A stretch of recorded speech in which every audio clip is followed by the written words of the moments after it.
રોટલીમાં તો મારે બહુ મોટો દાવ થઈ ગયો બાજરાની રોટલીમાં. જો આવું થઈ ગયું, ખબર નહીં શું થયું આને. ચોળી નાખું, મસળી નાખું. જો દેવમ જો મને હેરમાં મસાજ કરી આપે છે આજે તેલથી મસ્ત મજાનું.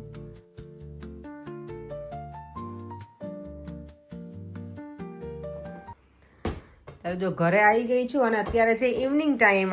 અત્યારે વ્લોગ આજે ઇવનિંગમાં સ્ટાર્ટ કરવાનો છે. દેવમ આજે આ બોલ ક્યાંથી લઈને આવ્યો બેટા તું? આમ ક્રિસમસ ફેર હતો આજે સ્કૂલમાંથી ને? તો પછી આમ 5 પાઉન્ડ મેક્સિમમ લેવાનું હોય. હા. પછી આમ 10 ટોકન આમ લેવાનું. શું કહેવાય, 1 પાઉન્ડ એટલે 2 ટોકન, 2 પાઉન્ડ એટલે 4 ટોકન ના યસ 4, અને 3 pound 6 token, 4 pound 8 token, 5 pound 10 token. Good boy, તને આવડે છે ગુજરાતીમાં બધા નંબર્સ આવડે છે. Well done Devam, good job. Okay તો પછી આમ શું કહેવાય, આમ ગેમ્સ છે બધા અને પ્રાઇઝીસ હોય આમ રેફર. આમ શું કહેવાય, ઇફ કે તમને આમ ગેમ વિન થાય પછી વાઉચર મળે. પછી વાઉચર છે ને સ્પેન્ડ કરવાનું પ્રાઇઝીસ માટે આ છે. ઓકે વેલ ડન, સરસ લઈ આવ્યા ને દેવમ. આજે 5 પાઉન્ડ સ્પેન્ડ કર્યા હતા આજે, એને ક્રિસમસ ફેર હતો ને એટલે. It's like 7 pounds. ઓકે, એટલે તું ઓલા પ્રોફિટ કરીને આવ્યો એવું કહે છે તું? હે દેવમ? ચાલો તો હવે અમે તું આવી લઈને આ દેવમ નહીં ખવાય બેટા, I know, Mama, these are the only sweets we have. કારણ કે એ પેલી હશે ને બેટા, વિગન છે. Okay, And I got this. તું બધું આવું જ લઈ આવ નહીં? Mama, I didn't win much at all. Okay, અને આટલું તો વિન કર્યું બેટા, ઇનફ છે. પછી બધું ઘરમાં કેટલું ભેગું Bravia ને કરવાનું. આખું puzzle મળી 1000 piece. વાવ, હા હા, તો એવી હું તને લાવી આપીશ પઝલ. તને રમ્યું હોય ને તો લઈ આવું. બોલ, તને એવું બધું પછી કરવું ના હોય ને. અને આજે જો ઠંડીનું પ્રમાણ વધી ગયું છે ને, તો મારી આ એક આંગળી ઓલવેઝ ઠંડીમાં આવી થઈ જાય. એનું રીઝન શું છે કોઈ કહેજો. અને એટલી આમ શું કે નમ થઈ ગઈ છે સાવ, કે કંઈ ફીલ જ ના થાય મને. એવરી યર આવું થાય, ઠંડી વધે ને ત્યારે. અને પાછું એક દિવસ નહીં, એવરી ડે મને આવું થઈ જાય છે. તો તમને કંઈ ખબર હોય તો કહેજો આનું રીઝન શું છે. અને આજે હું ડિનરમાં બનાવવાની છું, ખબર નથી મને પણ શું બનાવો ડિનરમાં બોલો? Mama, પંજાબી હવે થોડી બને શું બેટા? તો ડિનરમાં બનાવું છું અડદની દાળ. તો મેં જો અડદની દાળ લીધી છે અને એમાં થોડી એવી ચણા દાળ નાખી છે. એટલે આમાં કોઈ મેં પેલું શું કહેવાય મેઝરમેન્ટ તો નથી. મારા મમ્મીને ઘરે અમે બનાવતા ને તો પહેલેથી એ શું કરે, મારા મમ્મી એવું કે એકલી અડદની દાળ બનાવીને તો થોડી ચીકણી લાગે, એટલે ચણા દાળ થોડી નાખે અંદર. તો ખબર ને આપણે પહેલેથી જે જોયું હોય ને એવી ટેવ હોય, તો હું એવી રીતે બનાવું છું. થોડી એવી ચણા દાળ નાખીને કરીને તો સારી લાગે. તો દાળ બાફી નાખું અને પછી બાજરાના રોટલા. અને ગઈકાલે ખાધું તો આથાવાળી વસ્તુ, તો આજે થોડું સિમ્પલ ડિનર, એટલે બધું શું કહેવાય બેલેન્સ થઈ જાય ને આપણને. એટલે ચાલો તો હવે ડિનર બનાવવાનું સ્ટાર્ટ કરી દઉં. 7:30 ઉપર થઈ ગયું છે, તો હું લેટ થઈ જઈશ નહીતર પછી. યસ બચ્ચું, જો બાફવા માટે મૂકી દીધું છે. ખાલી ગરમ પાણી અને અંદર સોલ્ટ જ નાખ્યું છે. હું હળદર આમાં ના નાખું, કારણ કે ઘણી વખત શું થાય પાણી ઉભરાય ને તો કુકર આખું બધું પીળું પીળું થઈ જાય. એટલે હળદર ને બધો મસાલો હું પછી કરીશ. બાજરીનો લોટ જો મેં ગરમ પાણીથી બાંધ્યો હતો, ખાલી મીઠું નાખીને બરાબર ગરમ પાણીથી બાંધી લીધો છે. અને હવે એની બનાવીશ રોટલી. અને જો રોટલી નહીં બને તો રોટલા તો મને આવડે જ છે, અમે ખાઈએ એવા તો એ બનાવી નાખીશ. એક્સપેરિમેન્ટ કરવાનું, આપણે એક્સપેરિમેન્ટ કરીએ નહીં તો કેવી રીતે ખબર પડે કે કેવું બનશે. એટલે રોટલી આજે બનાવીશ, સારી બને તો બને, નહીં તો રોટલા તો બનવાના જ છે. ગમે એ 2 ઓપ્શન છે મારી પાસે, એટલે વાંધો નથી. તો ચાલો એ બનાવી લો. અહીંયા મારી દાળ બફાઈ ગઈ છે, હમણાં હવા પેલી નીકળી જાય પછી એનું વઘાર કરી નાખું. અને અહીંયા મેં તાવડી પણ મૂકી દીધી છે, હું તાવડી ઉપર રોટલા બનાવું છું. એટલે તો મારી બાજરાની રોટલી બની રહી છે આજે, બાજરાના લોટની રોટલાની જગ્યાએ. આઈ હોપ કે વણાય તો છે. અને મેં આમાં અટામણમાં છે ને બાજરાનો લોટ નથી લીધો, રોટલીનો લીધો છે.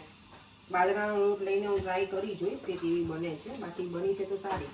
પરેમ મને ઘણા વખતથી કહેતા હતા એને છે ને રોટલો ચોળીને ના ગમે ખાવો. અમે લોકો ચોળીને ખાઈએ, હું અને દેવમ બંને. તો પરેમને પેલા બટકાથી ખાવું હોય તો રોટલો ખબર ને ઘણી વખત આમ શાક એવા હોય તો ના આવે. અડદની દાળ તો ઓકે છે, પણ અમુક એવા શાકમાં ના આવે. તો મને કીધું રોટલી બનાવતી હોય તો મજા આવે બટકાથી ખાવા. એટલે આજે મેં બનાવી છે. Let's see. જો સરસ મજાની બની ગઈ છે. દેવ તું શું ખાઈશ બેટા, રોટલો કે રોટલી બાજરાની? રોટલો. રોટલો? ઓકે આ સેમ જ થશે બેટા, રોટલી કે રોટલો. તને ચોળીને ખાવું છે ને? હા. ઓકે તો ચાલ ડેડી માટે હું રોટલી બનાવી નાખું અને આપણા બંને માટે રોટલો. Yeah okay. Done? Deal done? Yes. રોટલીમાં તો મારે બહુ મોટો દાવ થઈ ગયો બાજરાની રોટલીમાં. જો આવું થઈ ગયું, ખબર નહીં શું થયું આને. મેં ચીપિયાથી ફેરવવાની ટ્રાય કરી તો અંદર તો હોલ પડી ગયો આમાં. જો આ તો ખાખરા જેવું થઈ ગયું મને લાગે. રોટલી તો ખબર નહીં હવે. જો કંઈ નહીં, તો હું રોટલા બનાવી નાખીશ. મેં તો બીજું આ વણી નાખીશ એટલે. અને અહીંયા જો દાળ બફાઈ ગઈ છે અને ઉકળવા મૂકી દીધી છે, એનો હવે વઘાર કરી લઈશ હું. રોટલીમાં થઈ ગયો મોટો દાવ પર. આવું થાય નહીં, ખબર નહીં યાર. રોટલી નહીં બને, ગરમ છે બધું. વાહ વાહ વાહ વાહ દેખાય. અને રોટલીમાં આપણે પોચી પૂનમ હોય ત્યારે આવું કરતા, કાણું પાડવાનું હોય, અને એમને જ થઈ ગયું ચલો તને શીખવાડું રોટલા કઈ રીતે બનાવો. બસ ઓકે ચલો. આજે મારા શું કહેવાય, ન્યૂ શેફ છે. એક કામ કર તું કરી લે આજે. ના ના તમે કરો, તમે પડે હાલો. ચાલો જો દાળના વઘાર માટે મેં તેલ મૂકી દીધું છે. એમાં નાખવાની છે રાઈ.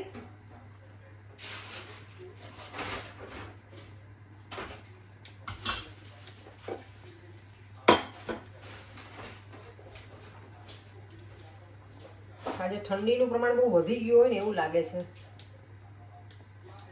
મારી રોટલી તો ફેલ ગઈ બાજરાની, એટલે હવે રોટલા બનાવીશ. દાળ વઘારીને પછી દાળ ઉકળે ને ત્યાં સુધીમાં હું રોટલા બનાવી નાખું.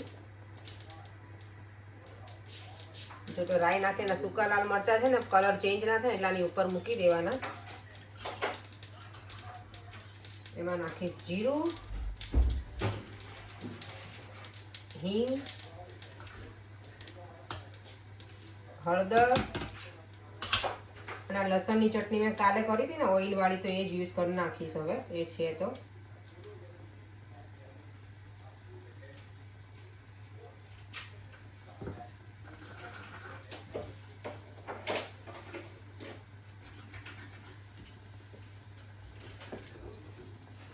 બસ હવે મરચા ઉપર વઘાર રેડી દેવાનું એટલે આપણી દાળ રેડી. હવે ઉકળવા દેવાની. એને બધા છે ને પણ ડિફરન્ટ વેમાં બનાવતા હોય કુકિંગ. એવરી પર્સન એવું ના હોય શીખવાડ તો બધાનું ડિફરન્ટ હોય કુકિંગ. તમે મને કહેજો કે તમે બધા કઈ રીતે બનાવો, બધાનું અલગ હોય કે નહીં કુકિંગ, મને જરાક કહેજો તમે. ઇવન આપણા ઘરથી આપણા ઘરે, મારા મમ્મીના ઘરેથી આપણા ઘરે હું આવી પડે તોય અલગ થઈ જ જાય. મમ્મી જો ભાખરી બનાવે તો એ રોટલીના લોટની મમ્મી બનાવતા, અને મારા મમ્મીના અમારા ઘરે ત્યાં ભાખરીનો લોટ જ હોય. એટલે ઘણી વસ્તુ એવી જ હોય કે બહુ બધું ચેન્જ થઈ જાય. કુકિંગ સેમ જ હોય બધાનું. ના ના ના ના, એગ્રી કરો છો તમે? બધાનું કુકિંગ સેમ હોય? કુકિંગ સેમ જ હોય, બધા ઇન્ગ્રેડિયન્ટ સેમ જ નાખતા ના ના હોય. ના, એવું ના હોય. કાંઈ પણ પડે તમે ના બોલશો. આજે ઢોકળાની રેસીપી તો બધાને બહુ ગમી હતી. ઢોકળા જોઈને મને ફોને આવ્યા હતા મારા ફ્રેન્ડના એના, કે અમને મોઢામાં પાણી આવી ગયું હતું એમ. હા, અને મને કોઈ એમ પૂછ્યું છે વિડીયોમાં કે તમે એનું મેઝરમેન્ટ કહેજો. તો મેઝરમેન્ટમાં મેં કીધું તો એમ જ મેં લીધું નહોતું, પણ તમારે લેવું હોય તો 3 વાટકી ચોખા લેવાના અને બાકી બધી 1-1 વાટકી દાળ, જે મેં મગની, તુવેરની, ચણાની અને મસૂર. અડદની 1 વાટકી નહીં લેવાની, અડદની થોડીક જ લેવાની. અને બસ પછી એને પલાળી દેવાનું. રાત્રે પલાળી નાખવાનું, બીજા દિવસે એને ક્રશ કરી નાખવાનું અને રહેવા દેવાનું. અને જ્યારે ક્રશ કરીને મૂકો ને ત્યારે હું છે ને સૂકી મેથી હોય ને એ અંદર નાખી દઉં, એટલે પછી એ મસ્ત એવું આથો જલ્દી આવે. કારણ કે ઠંડુ બહુ હોય ને તો આથો ના આવે. એટલે મેથી કેવી ગરમ હોય તો એ આથો લાવવામાં આપણને મદદરૂપ થઈ જાય અને ટેસ્ટ પણ સારો આવે એનો. પણ મને એવી ઈચ્છા હતી તમને હું રોટલી બનાવીને ખવડાવું, પણ સોરી હું નહીં બનાવી શકું. પડે ના બાજુ ના, અમારું સક્સેસ ના ગયો રોટલીનો પ્લાન. મને લાગે છે મારે રોટલી કરતા તમારા રોટલા જ બરાબર બને છે.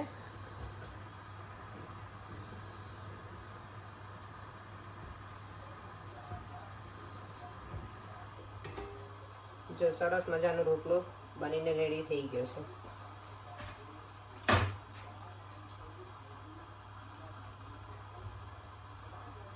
રોટલા બધા એટલા સરસ શું કહેવાય ફૂલીને મસ્ત બન્યા હતા. પરેંગ ચોળી દે છે દેવા માટે. અને આ એક રોટલી, જો મારી રોટલી બરાબર ના બની, અને પરેંગને છે ને ઘી વગરનો રોટલો ખાવો છે એટલે મેં એવી રીતે રાખ્યો છે. અહીંયા ઓનિયન પણ રેડી છે. ચોળી નાખું, મસળી નાખું. જો અત્યારે રોટલી બનાવી તો લોટ છે ખાલી એમનો. ના રોટલી બની ગઈ હતી પણ ઈ પતલી પતલી હતી ને સાવ એટલે પરે એટલે આમ કોરું થઈ ગયું સાવ અને પછી ચોપડી નહીં ને મેં એને એટલે ચલો પણ ખાવાનું વેસ્ટ ના કરાય. આ દેવાંગનું છે અને આ તારું છે. Thank you. ચલો પરે કે જો આટલી સેવા તો કરી દીધી આપી મને. ચલો હું છાશ બનાવી નાખું. સલાડ બધું રેડી છે. क्या सलाद? હા રીજો Okay. અહીંયા લેટેસ્ટ એવોકાડો તો આપણા બેનું ફેવરેટ. યસ બેસી જાઓ જાઓ. Daddy definitely खाएगा. હે Daddy definitely not खाएगा. ના ખાઈશ ડેડી? ડેડી નહીં ખાય. દેવમ છાસ છાસનો એટલો રસ્યો છે ને આપણી જેમ જ મારી જેમ હો દેવમ. પણ તમને છાસ જોશે ને? છાસ જોઈએ ને તમને પણ. ચલો બધું રેડી થઈ ગયું છે. અહીંયા હળદર પણ છે, ગોળ. ઠંડીમાં હળદર ખાવાની નહીં. હા હળદર સારી. પણ કાલે મેં જોયું હતું ને એમાં એવું કહે છે કે જેને શુગર હોય ને ડાયાબિટીસ મીન્સ એ લોકોને ગોળ ખાંડ કે મધ કાંઈ પણ નહીં ખાવાનું. તો જીવનમાં સ્વાદ છે ન રહે. મીઠાશ ના રહે. તો જીવનમાં મીઠાશ હોવી જોઈએ. ના પણ જેને હોય એને ના યુઝ કરાય. ડાયાબિટીસ હોય તો ખાવાનું પણ પછી એક્સરસાઇઝ કરી લેવાની. ના એમ કંટ્રોલમાં ના થાય ને યાર. ઠંડી લાગે જ મને તો. ચલો ચાલો તો ડિનર મસ્ત મજાનું કરી લઈએ. માટે દાળ ખાઈ લઈએ, ભૂખ લાગી છે. એવમ જો મને હેરમાં મસાજ કરી આપે છે આજે તેલથી મસ્ત મજાનું. કારણ કે મને આજે ખબર નહીં એટલું બધું આમ ખંજવાળ આવે છે ને વાળમાં તો મેં બધું તેલ નાખે. રાતના 10 વાગ્યા છે મને યાદ આવ્યું. થેન્ક યુ બેટા મારા દીકરો. દીકુ દેવમ પહેલી વખત તેલ લગાવું છે. છોકરી હોય તો નાખી આપે તો હું દેવમને બધું શીખવાડું ને દેવમ. હા સારું કરે છે દેવમ મસાજ. પણ પેલા ઓઇલ તો લે મારો દીકરો થોડું. અને આ ઓઇલ છે મેં કીધું તું ને વચ્ચે કોકોનટ ઓઇલમાં બધું નાખેલું છે એ વાળું છે. મારી ફ્રેન્ડે બનાવીને આપ્યું હતું મને.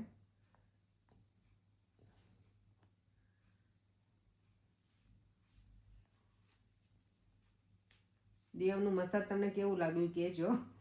હે દેવ તું તો કેમ આપણા વ્યુઅર્સ ને બેટા તું કહેતો ખરો તારો ક્વેશ્ચન જે હોય કે વ્યુઅર્સ ને? કાંઈ નહીં. કેમ? Sorry, question નથી. નો ક્વેશ્ચન. ઓકે પેલા બધે ઓઇલ નાખી દે મારો દીકરો. તો દેવામે હેરમાં ઓઇલ કરી દીધું મેં દેવામને પણ અને મારા હેરમાં ઓઇલ કર્યું. દેવામે થોડુંક મસાજ કરી આપી પછી મેં જાતે જ બરાબર મસાજ કર્યું અને મસ્ત મજાનો જ આખી રાત શું કહેવાય આખી નાઇટ રહેવા દઈશું ઓઇલ અને કાલ સવારમાં વોશ કરી નાખીશ. તે માથામાં ખબર નહીં મને થોડુંક એવું લાગે છે કે ડેન્ડ્રફ થઈ ગયું ને એવું તો બધું ઓઇલ કરી દઈએ ને તો સારું રહે. અને ગઈકાલના જે આજનો વિડીયો હતો ઢોકળાનો એમાં બધાને બહુ જ એટલે બહુ જ સરસ કોમેન્ટ હતી ઢોકળા માટે થઈને અને ઘણા એવું બધું મેઝરમેન્ટને પૂછ્યું હતું. તો મેં તમને કાલે જ મેં કીધું હતું હું લેતી નથી પણ તો મેં આજના વિડીયોમાં કીધું છે કે કેટલું કેટલું લેવાનું એવું મેઝરમેન્ટ પ્રમાણે. અને યસ 2-3 જણની એ પણ કોમેન્ટ છે કે તમારા 100K જલ્દી થઈ જાય. તો થેન્ક યુ સો મચ બધાને. તમારા બધાનો સપોર્ટ છે તો જલ્દી અમે આગળ વધતા રહીશું. તો થેન્ક યુ બધાને. અને બસ હવે જો કેટલા અત્યારે 10:30 પોણા 11 જેવું થઈ ગયું છે. સુવાનો ટાઈમ પણ થઈ ગયો છે. અને આજના વિડીયોમાં કોઈ કીધું છે કે તમારું ઘર સરસ છે હોમ ટૂર કરાવજો. તમે લગભગ અમારું ઘર ઓલમોસ્ટ જોઈ જ લીધું છે કારણ કે હું બધા રૂમમાં ફરતી હોઉં છું એટલે. પણ તો પણ અમે કરાવીશું. એક ટાઈમ સેટ થશે ને એટલે ચોક્કસ કરાવીશું હોમ ટૂર. તો ચાલો હવે આ વિડીયોનો એન્ડ કરી દઉં. સુવાનો ટાઈમ પણ થઈ ગયો છે. કાલે જવાનું છે સલૂન ઉપર. તો હવે વહેલા તો નહીં પણ તો પોણા 11 થઈ ગયા છે એટલે સુવાનો ટાઈમ થઈ જ ગયો છે. તો હવે ફરીથી મળીશું કાલે નવા વિડીયો સાથે. બધાને જય શ્રી કૃષ્ણ અને જય સ્વામિનારાયણ. અને બધા મારા વિડીયોને લાઈક શેર અને મારી યુટ્યુબ ચેનલને સબસ્ક્રાઈબ કરવાનું ના ભૂલતા. બાય.